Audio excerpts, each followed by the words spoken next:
it sometimes happens like this in our profession. The officer who is supposed to pay Bimbo Akombi this morning is well, had to be somewhere unavoidably. So I was called in to pair with Bimbo Akombi this morning, this Thursday morning. So well, that's how it goes in our profession. You can't be recalled at any time to take up certain duties and responsibilities. All right. Conversation, well, where we bring you stories making the major headlines in the dailies. We do our best to give you top-notch analysis, and in due course we get to open the phone lines. We invite you to be a part of the flow. We share our thoughts, views, and opinions on those major headlines as reported by the dailies. Mondays to Saturdays, except Sundays, we are here, and that in a nutshell is what we do on Conversation. That's why the program is called Conversation. We try to make sense of, analyze, understand, and try to decipher and make sense of those major events unfolding around our dear country and our world as reported by the dailies. And okay, we're networking on Okeogun FM 96.3. That's our sister station in Alaga in the Okeogun area of the state. Agility FM, Gambari, Ogbomoso on the 92.1 FM dial, and no one beats our reach. All over this great state, yes, we are there. Beyond your state, we are there. And beyond the shores of Nigeria, just latch on via the social media platform, Facebook precisely, and you are on to Conversation. Once again, whatever you are listening across the world, you are welcome. And once again, my name is Tola Teriba, reporting for duty. All right, straight to the major headlines and the meat of the news this morning. Our PDP alleges 200 million naira bribery as 4 lawmakers defect to APC. Wow, interesting. Serious allegations made by the PDP there. I think what they're trying to say is that the 4 lawmakers were induced 200 million naira to defect to the APC. Well, actually 4 members of the Edo State House of Assembly. It says the People's Democratic Party has alleged that 4 members of the Edo State House of Assembly received 200 million naira each as inducement to defect to the All Progressive Congress, APC.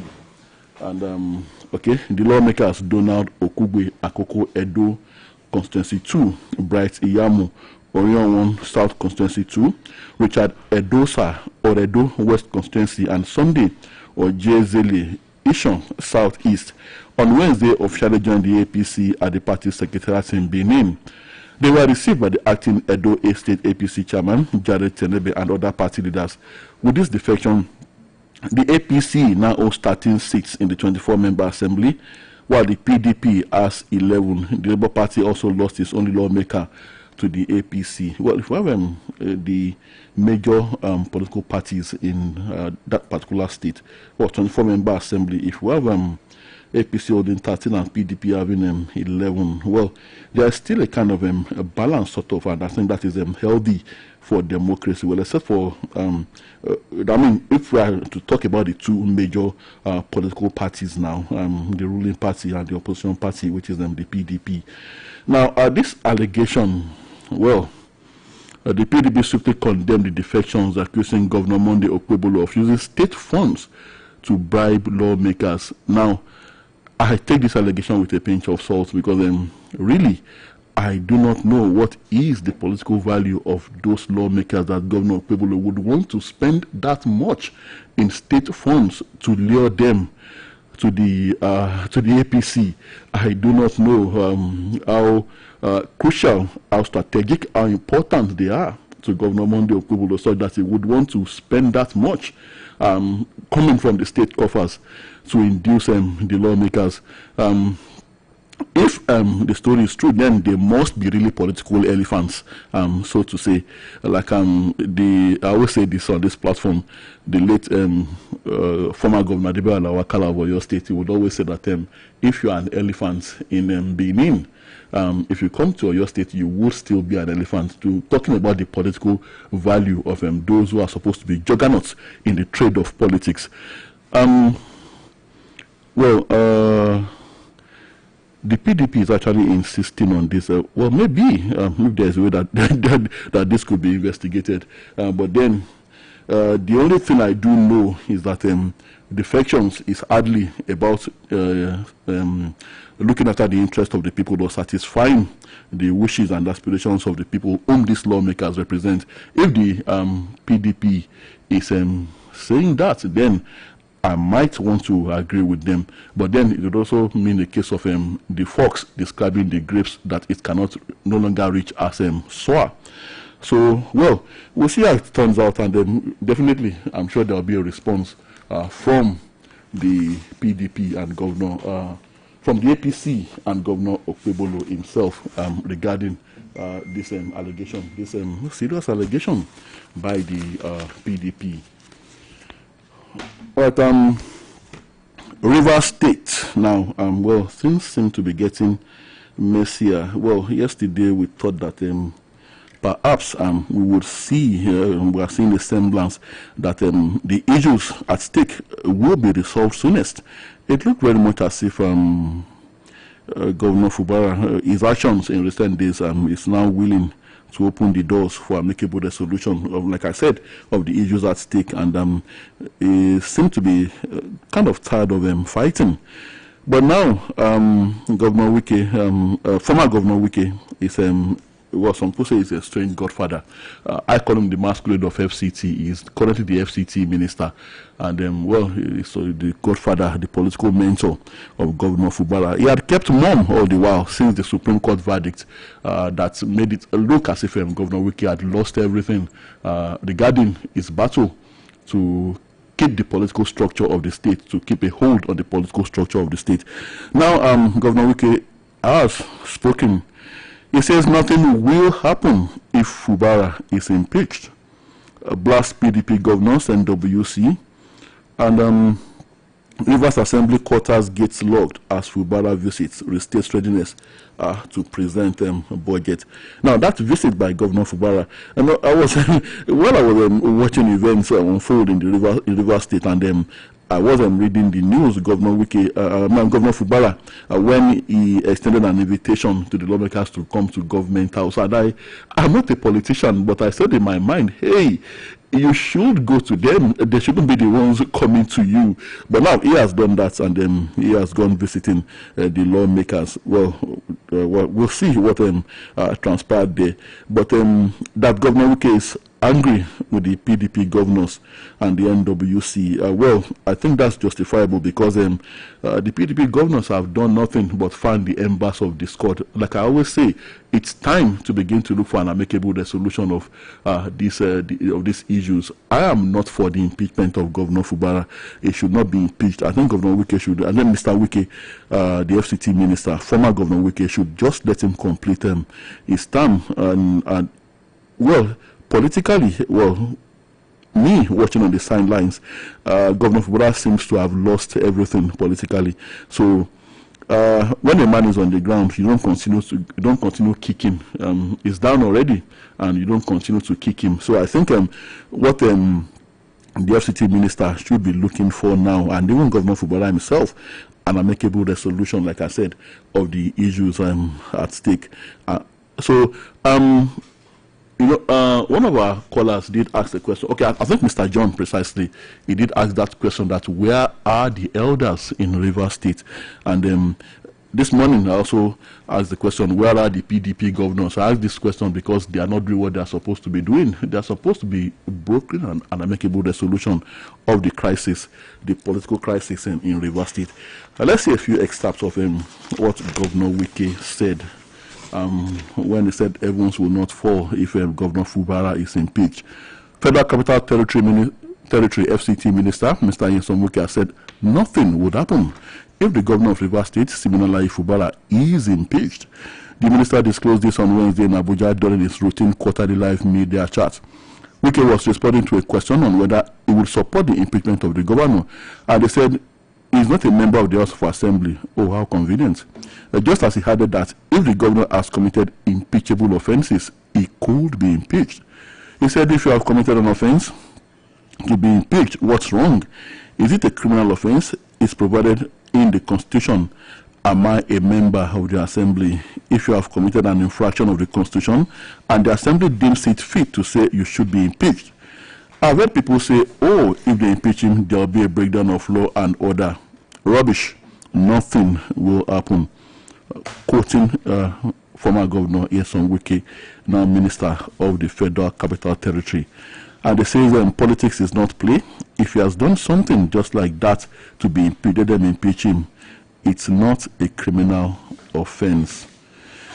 Oh, well, like I said, Bimbo, how convenient former Governor Wike now saying that if Mr. Fubara has committed an impeachable offense, he should be impeached. He's referring to the law now.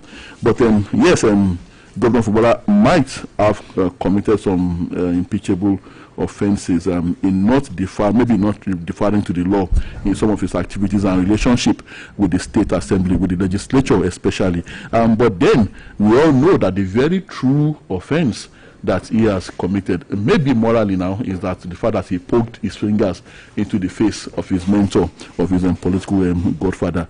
So Bimbo, update on Rivers State now. Ex-Governor Wike is saying nothing will happen if Governor Fubara is impeached, and is also not happy with the PDP governors for their role in the whole matter of the Rivers State political crisis. Yes, I can see some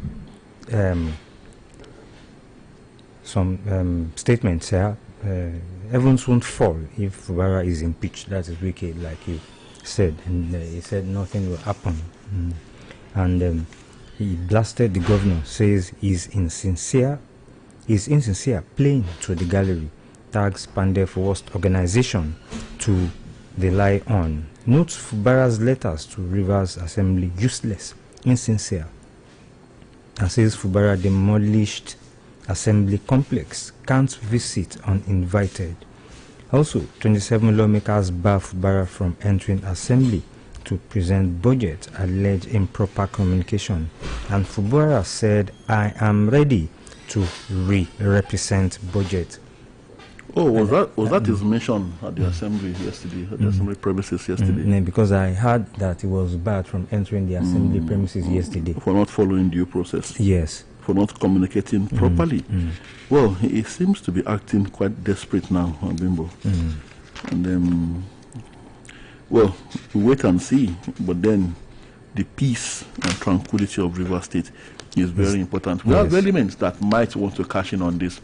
Elements not sponsored by either, interestingly, but elements not sponsored by either of the sides to the crisis, who might want to take advantage for their own gains to cause upheaval and bloodletting in that state. So both sides now, all interest to this matter, must proceed with extreme caution. These indeed are volatile times in Rivers State. Now, I'm still talking about politics now. Lagos State speakership tussle. President Tinubu has come out loud and clear. Let Obasa be. Yes, he has told the lawmakers, he has told them, following the crisis that rocked the Lagos State House of Assembly, President Bola Tinubu met with the Speaker of the Assembly, Mr. Mudashiru Obasa, and other aggrieved lawmakers behind closed doors at the Presidential Villa Abuja yesterday. At the end of the meeting, the President insisted that Obasa should remain the Speaker, with a warning that he should carry his colleagues along. Yes, that means he has put it to them. He has put it to them point blank that they should let Obasa be, and that has, stamped the speakership position of Speaker Honorable Obasa. Well, Bimbo, we have always seen the shadows of Mr. President and his fingers all over the crisis in Rivers State. Well, not actually fanning. I'm not accusing him of fanning the embers of discord, but we know that he has always been interested. His body language. Now he has come out openly and clearly that they should let Obasa be. It also says that Lagos Assembly crisis, Tinubu miss Obasa, Miranda, other lawmakers. Now, the statement let Obasa be, well, he has said that before, but not directly, like I said, not openly. not but that had been his position, and he has quite a grip on of course it's the state. He should have that grip on the politics of Lagos State. And but yesterday we were wondering why he did not intervene also as early as he did in the, I mean, albeit underground, in the crisis in Rivers State. Well, I could only conclude in my mind that maybe because Rivers is not his state, but then he has a way of doing things, and it looks like virtually every politician, and regardless of where they belong, in a subtle manner, well, not all of them directly do, but in a subtle manner, kind of listen to him. He kind of holds and commands that respect, and you know, Bimbo, President Tinubu give it to him when things seem to be going very awry, when things to be going very south. He has a way of waving this magic wand, and then peace be still. At the end of the day. So I'm quite hopeful now that he seems to be directly intervening in the crisis in Rivers State. He would have a way of solving the problem. Maybe he's the one, since all the elders there seem to have failed, and all the political interests that should have brokered an amicable resolution also seem to have failed. Maybe President Tinubu will wave the usual magic wand, and then peace be still in Rivers State.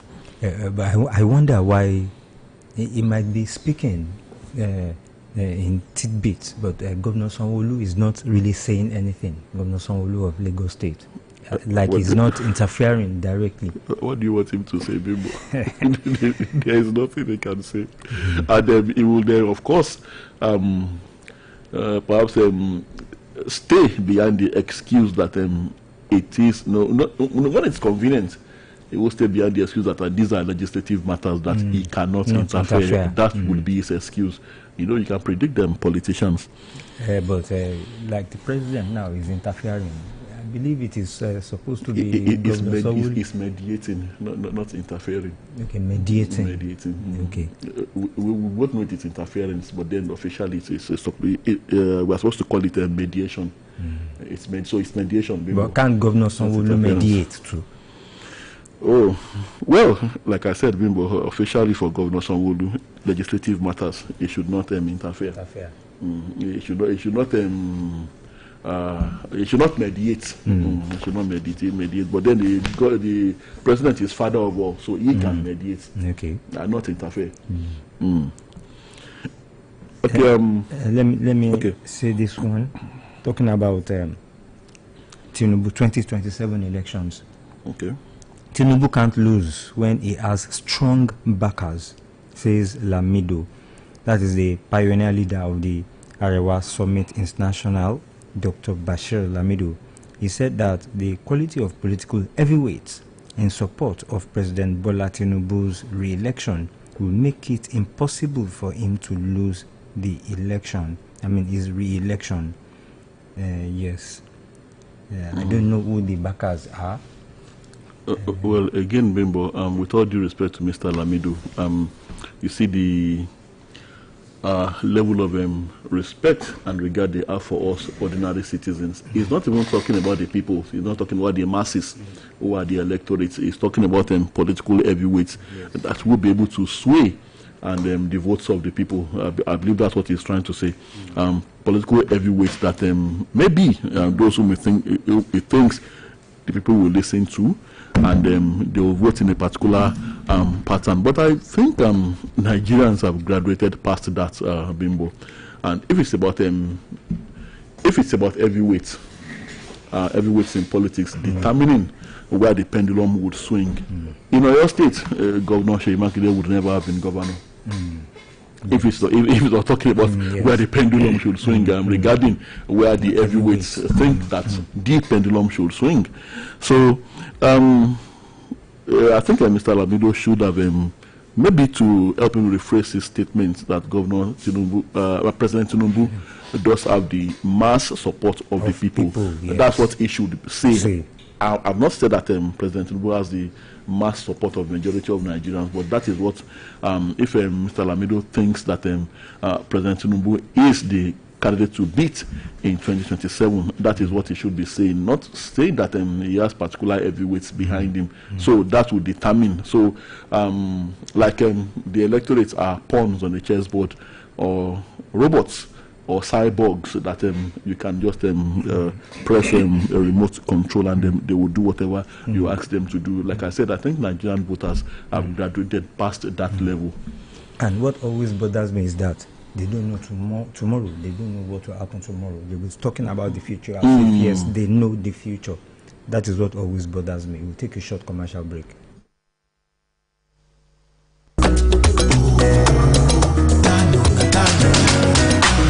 As the morning sun is rising and it's time to start your day, you need that creamy, creamy taste. Dano evaporated milk.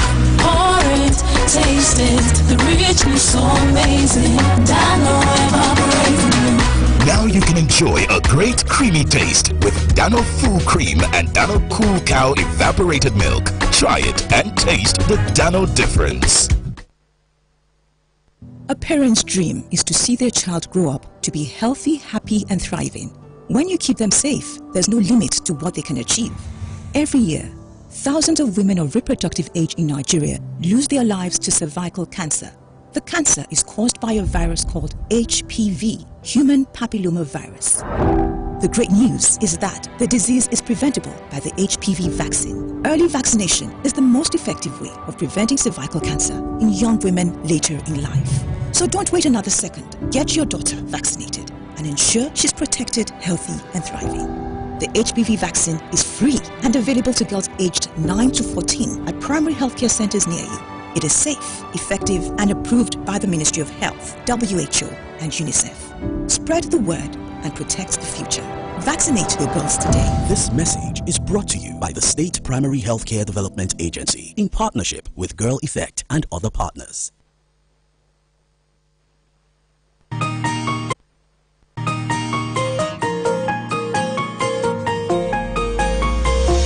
Conversation.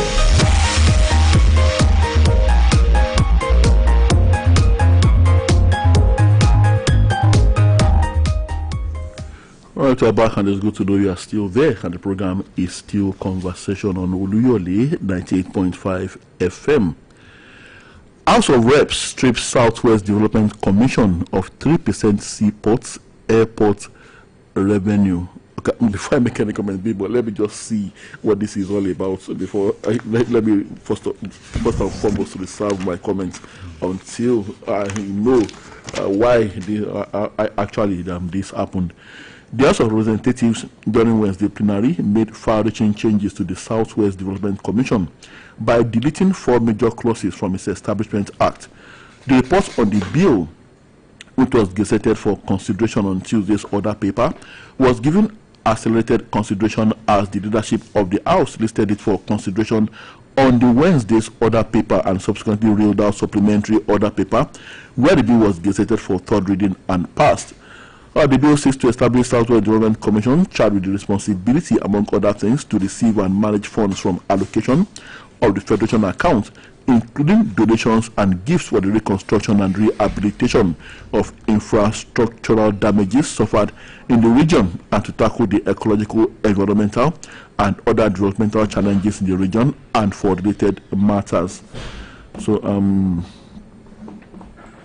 well, it says, fast forward now.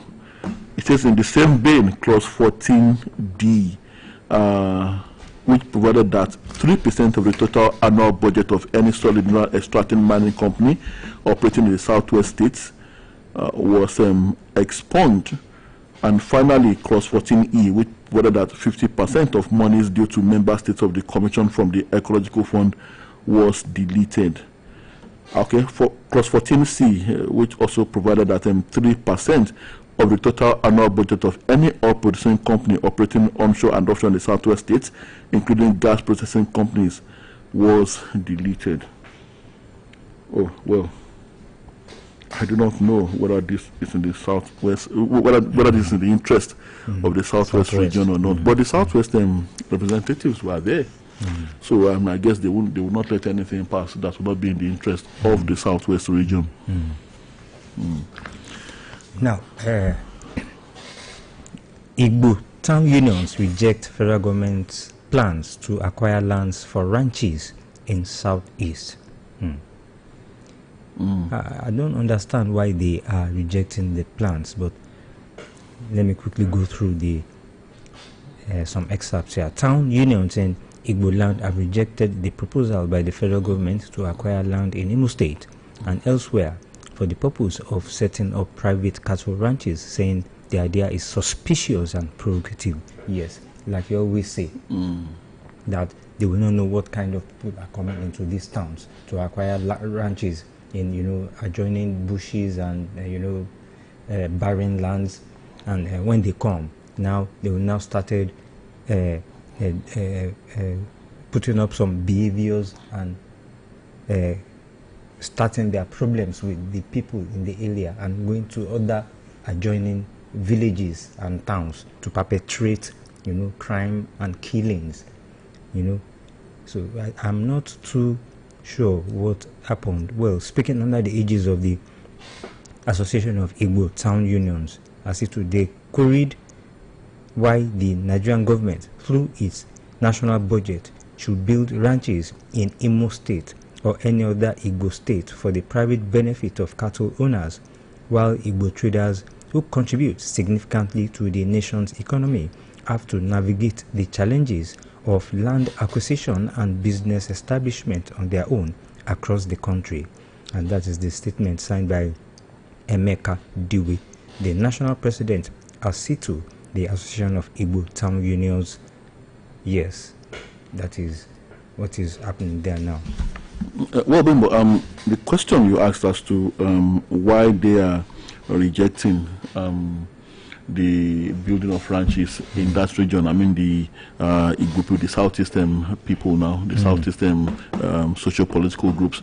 Well, you also answered that question yourself, as in that trust deficit going by past antecedents of the herders from a particular region of the country who have been a problem to other ethnic nationalities, wherever they are, wherever they find themselves, wherever they choose to graze their cattle. We have attacks, we have killings, we have raising of entire communities, and then we have these people, they drive their cows into your farms, like I always say, and then they kill you if you dare to protest.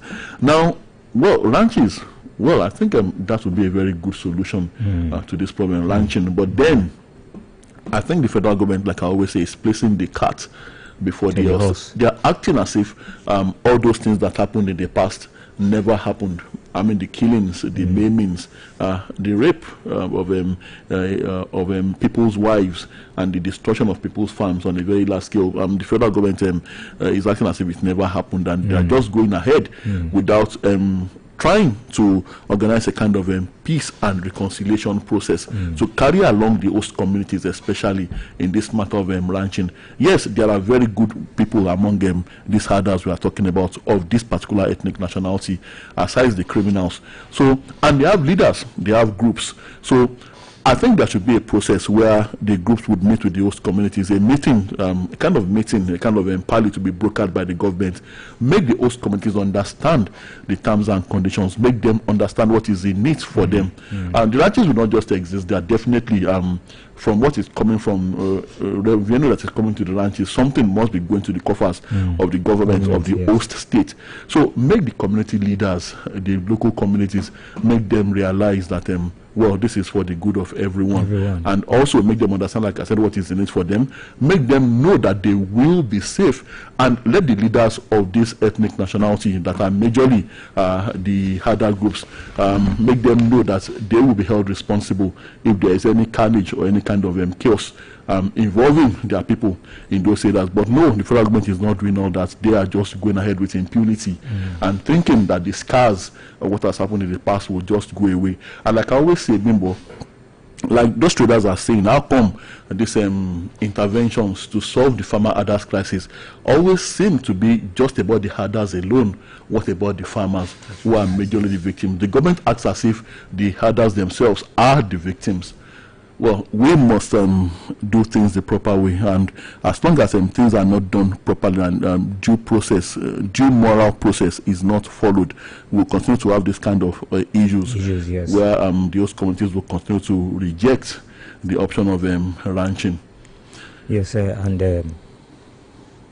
we have been talking about open grazing, which it has to stop. Yes, it has to stop.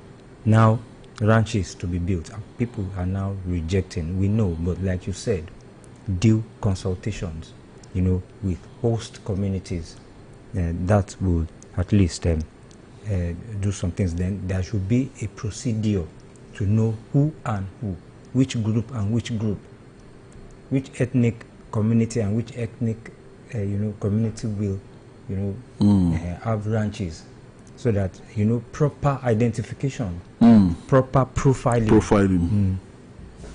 I was about to, initially when you asked that question that you don't know why the host communities in the southeast are rejecting the option of ranching. I wanted to ask you that how comfortable would you be if one of those ranches suddenly sprung up at your backyard and then without any prior notice, and you see these people? I wanted to ask how comfortable would you be having them? Well, moving on now. The Ondo attack, and that attack that the Ondo State government denied, and the police said there was actually an attack. And yesterday, when I was going through that story, I was asking myself that who should know? It is the police that should know. So I'm wondering why the politicians are saying that nothing happened. Is the duty of the police to know when such things happen? And I think I would take the account of the police as much more credible than the account of politicians. Survivors on Ondo midnight attack narrate ordeal as Commissioner of Police visits scene. The same attack that I believe we are talking about, the same attack that the state government said never happened. Victims of the attack on 4 communities in Akure North local government area of Ondo State have recalled details of their ordeal during the attack by some bandits who left several people dead on the midnight of Saturday. 2 of the survivors, Solomon Simeon and John Simeon, in one of the farm settlements, Abba Sunday, said the assailants invaded the community in the early hours of Saturday, killing innocent people. While recalling his experience, John, who was shot in one of his hands, said he counted 9 bodies while he was in a pool of blood, adding that the bandits operated for hours unchallenged. He said, I was sleeping when I heard gunshots. It was when I suddenly woke up that I realized that the person who was sleeping beside me had already been shot. It was in the process of trying to escape that I was shot in the hand. Well, this particular victim is claiming that those he saw are headsmen. Headsmen. But he had been shot already. He was shot in the hand. In the hand. Okay. So the shot was not fatal. Okay, it was not, because I knew that if it was a fatal shot, he will not have the mind or the energy to be counting people or those that came to attack them. Well, it's possible that maybe he pretended to be dead. So at the same time, being very conscious of what was happening around him. Well, he said this was his 4th year in the Sunday camp, and according to him, he says, we have never killed any of the cows belonging to the herders, so we did not understand the reason for the attack. And also narrating his experience, Solomon Simeon, a brother to John, said, the attack happened around 2 a.m. I was not asleep as such. They made a loud call before they began to open fire in the camp. I summoned courage to flee the house before they could get to my own place. But the Commissioner of Police, Mr. Afolabi Wilfred, has gone visiting, and Afolabi urged members of the public to promptly inform the police of incidents as they occur and verify reports before disseminating to avoid causing panic in the state. Yeah, because the confusion, I don't know where it came from. Some people say nothing happened, some saying another contradicting statements. Well, my opinion, I think the state government was just trying to play politics. And but then, can you wish the evidence away that this actually happened? And the evidence is clear, it's sure. So, I do not know why you would want to play politics with this kind of matter. I do not know. And, well, the only reason I think the state government would attempt a cover-up of this kind of issues that, well, me thinking aloud there, the state government has a hand in it, but I do not want to believe that is the situation. I think I'll just define it as a foolish kind of politics, Bimbo. I do not know. I mean, what do you... Something that you know would eventually come into the fore. Why are you trying to cover up what is not eating? And still on killings, it says Benue killings here. Senate asks federal government to establish military base in Goa West. And how angry protesters burnt my house. Also, the house of a monarch was also burnt. And that account is coming from Senator Zam. Yes, Senator Zam.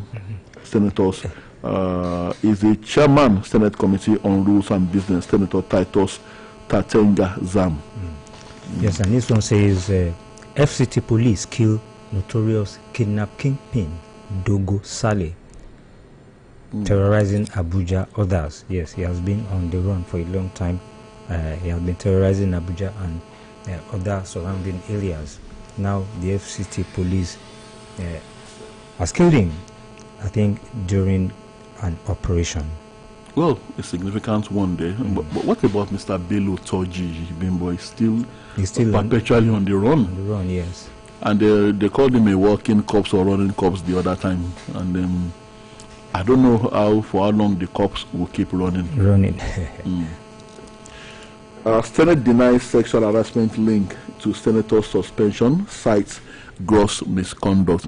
Well, with some clarification there, I've also said it that, Senator Natasha Akpoti was not suspended because she accused the Senate President of sexual harassment, but for alleged gross misconduct at plenary in the Senate chambers. Traders count losses as far as over 70 shops at Oluyole Market. Yes, that happened before yesterday. There. Yes. Let's take some calls. All right. Hello, good morning.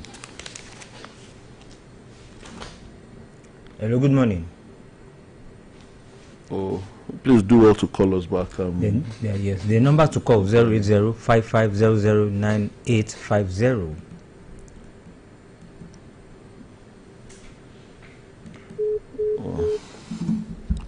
I can also call 070-555-1985.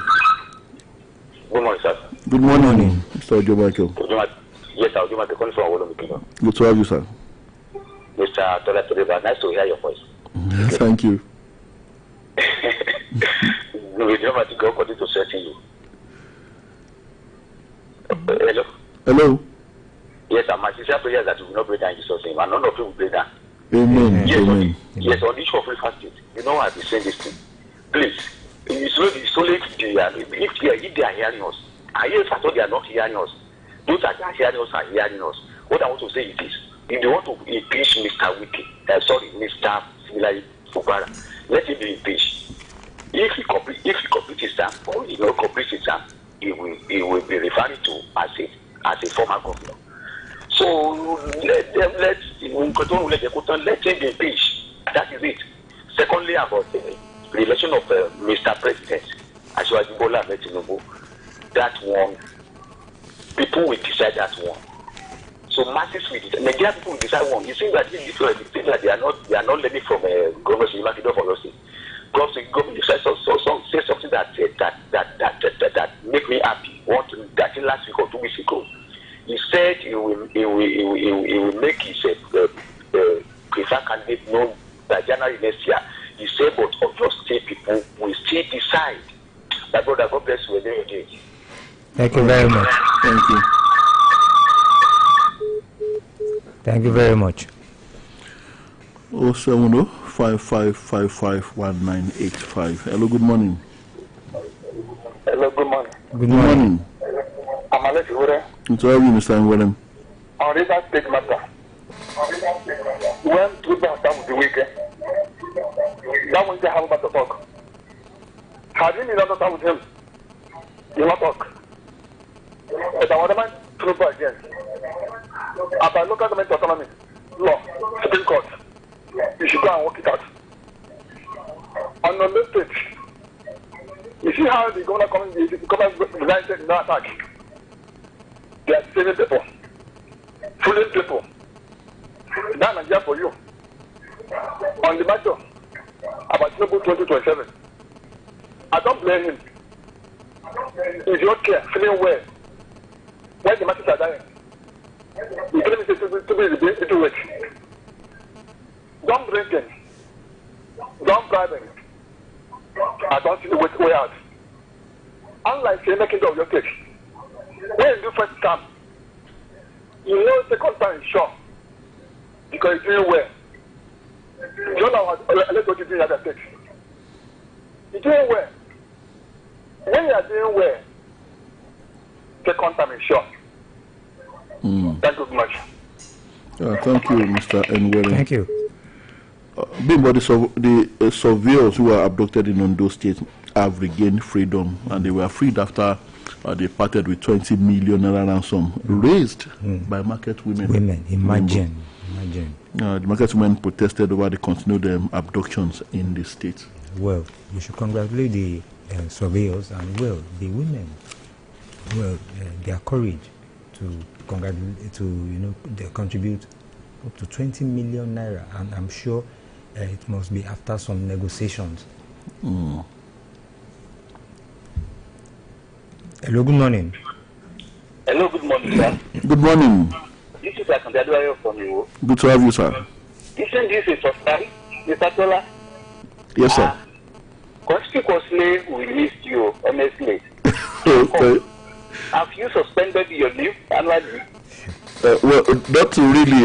The officer who is supposed to pay a big back of it this morning had to be somewhere unavoidably, so I was. I was called in. I was called in to pay a big back of it this morning. As far as the issue of River State is concerned, it's very confusing and Can you reduce the volume of your radio, sir? Thank you. Hello? Yes, we are listening. We are listening. Okay, we can hear you clearly now. You can hear. You can hear me. Clearly, loud and clear. Okay. The issue is very complicated. Fubara and Wike. But what I think Wike can do is to let go. God has blessed him. He's more influential than this man. After all, he is the one who planted him there. So Fubara must have learned his lesson. Something will make you to do something, the heaven will not allow you to make the necessary correction. You should let go of Fubara. God bless you. Good morning. Thank you very much. Thank you.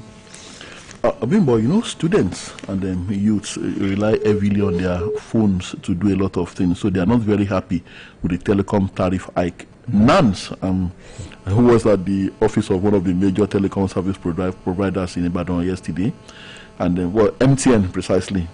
Telecom tariff hike, Nance paralyzes activities at MTN office in Ibadan, Ibadan branch of MTN, precisely. What is that supposed to mean? Well, they have a right to protest as long as they are not violent. I don't think they were violent. They just paralyzed the activities. They didn't allow them to. But it is not only MTN offices and MTN facilities providers that have increased their tariffs. Well, they're one of the major providers. Maybe they wanted to send a message to the others through them. Yeah, you don't know. Maybe they'll be visiting the others maybe in the days ahead. Then actually, they use their phones to do some things on their phone. Yeah, do a lot of things. Yes, on their phones. In fact, official things on their phones. Even school work. Yes. We'll take this break. I'll be right back. We are Cowrywise, a wealth manager for every Nigerian. We have one job, and that's to help you grow your money. It doesn't matter who you are, whether you're a small business owner, a university student, a government employee, or even if you work in an office. If you work hard for your money should also work hard for you. At Cowrywise, we manage your money so that it keeps growing every day. One small drop today, another tomorrow, and little by little your cup is overflowing. Whether you are saving to start a business, buy a car, or invest for the future, you can do so on Cowrywise. Whatever you can dream of, you can save and invest for it on Cowrywise. All you need is a smartphone to start saving and investing today. We are Cowrywise, the savings and investment app for you. Sign up on cowrywise.com to start saving and investing today. Cowrywise. Invest wisely. Grow wealth.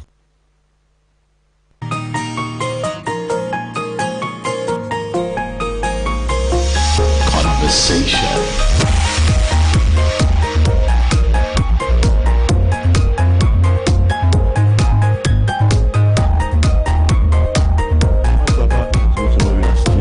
We're still taking phone calls on conversation this morning.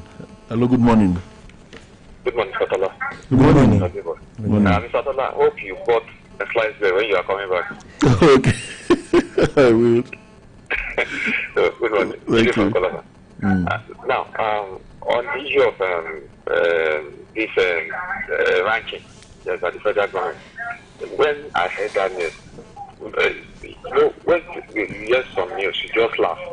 The federal government of Nigeria seems not to know their boundaries. They seem not to know, even politicians generally, they seem not to know what they're supposed to do and what they're not supposed to do. You are the one clamoring for local government autonomy. You are the one clamoring for it, and you are the one taking people to Supreme Court and all that separation of powers. You are making people to believe you are trying to do separation of powers and all that for development. You are the one now insisting on taking land for some people.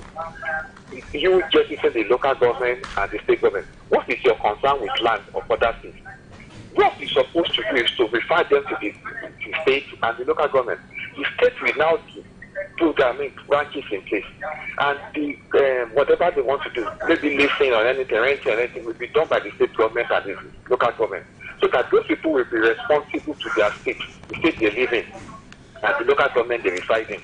Not that you from Abuja will be dictating land for some people to come and say you want to do ranching. Who does that? And at the same people that we have at the first meeting, dictating who to give money to the local government autonomy, the media. Who are you to be doing that? So, federal government seems not to understand the patient at all. They are just, making the thing to do complex. They don't know anything at all about this thing. So that thing will not fly. Then secondly, on the issue of what happened that I mentioned yesterday, one thing is, I think they said the participation thing, people. They said the wire spark or something like that, that was what caused it or something like that. I think IBDC should be sued for their wire to have spark and cause that damage. Millions of naira were destroyed, not billions. Because those people said they just bought their materials over there, but they said they borrow money from banks. So I don't want them to put the IBDC in isolation. They should be involved and they should be sued. So why can't they do their wire very well? So thank you. Thank you very much. But some people always contradict IBEDC's, safety instructions, regulations. safety regulations. They do all sorts of connecting connections, tying together, from one area to the other, tapping light from one shop to another. So it is not. It might not be that it is IBDC's real problem. New investigation. We have another caller. Hello, good morning. Hello, Mr. Tola, Mr. Bimbo. Good morning. Good morning, Mr. John. John calling from Ilorin. Good to have you, sir. Thanks for steering a day out of your leave for us. We are happy to hear your voice. Thank you, Mr. John. Quickly, Fubara allowed himself to be pushed by some certain people.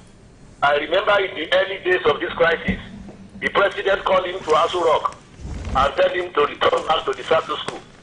Some agreements were signed. He returned to Rivers State, and some certain people told him that he's the boss. Now he has seen it. But if I were Wike, now the man is down. He must have learned one or two lessons. Wike has had his own way. He should just allow Fubara to stay. But if they decided to impeach him, like Wike said, nothing will happen. I only know that in Nigeria, when people are backing you against your boss, they are just pushing you. When Abiola died, we thought there would be problem. Nothing happened. Since then, I've learned a lesson that if you are allowed to be pushed, if anything happens, nothing will happen. Fubara, you shot yourself on the feet. Enjoy your day. Thank you very much. Thank you very much. Thank you, Mr. John. Well, it's been an interesting time on conversation. Check your time is 7:30, and we have to leave. We'll be back same time tomorrow morning, God willing. My name is Tola Teriba. And my name is Bimbo Akonbi. I'm too busy with sports tidbits.